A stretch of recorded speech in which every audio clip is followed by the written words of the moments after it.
আপনি কি করেন? আমি আমি রান্না করি, সকালে দুপুরে রাইতে আমি সব সময় রান্না করি। ধরো যে সপ্তাহে 7 দিনই আমি রান্না করি। আবার ধরো কি যে কখনো যদি আমাকে জ্বর হয় তো জ্বর অবস্থাতেও রান্না করি, আবার জ্বর ভালো হওয়ার পরেও রাঁধি। আবার ধরো কি ওষুধ খাওয়ার আগেও রান্না করি, আবার ওষুধ খাওয়ার পরেও রান্না করি। রাঁধতে রাঁধতে যদি ধরে লয় যে শরীরে ফুলকে সাথে দেরি হয়েও যায় তাও আমি রাঁধি। আবার ধরো কি যে আমার যদি কখনো হার্ট অ্যাটাক হয়ে যায় তাও আমি ওই রেঁধে দেখে রাতের বেলা হসপিটালে ভর্তি হতে যাই। হাসপাতালে গিয়ে যদি আইসিতে ভর্তি হয়ে থাকি 2-3 দিন তাও আমি ওখান থেকে ছুটি করে এসে রাঁধি।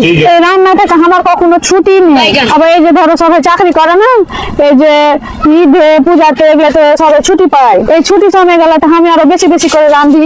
এই যে ধরো বিরিয়ানি, পোলাও, ফ্রাইড রাইস, আবার চিকেন, এগুলো আরো মেলে কিছু রাঁধতে হয়। ধরো যে আমার কি রে এই রান্না থেকে আমার কোনোদিন ছুটি নেই, আমি সব সময়তে রাঁধি। এই রান্না থেকে আমি কখনো ছুটি পাইনি না।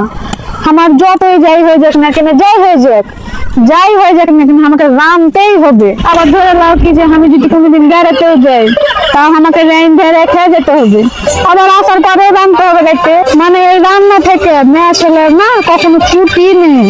মানে যাই হয়ে যাক না কেন, যতই যাই হোক রাঁধতেই হবে। এই সকালে দুপুর আর রাইতে রাঁধতেই হবে। আমি যে কহবো কি রে যে আজকে আমি এই বেলা খান রাঁধবো না, কি আমি ছুটি পেন না, রাঁধতেই হবে।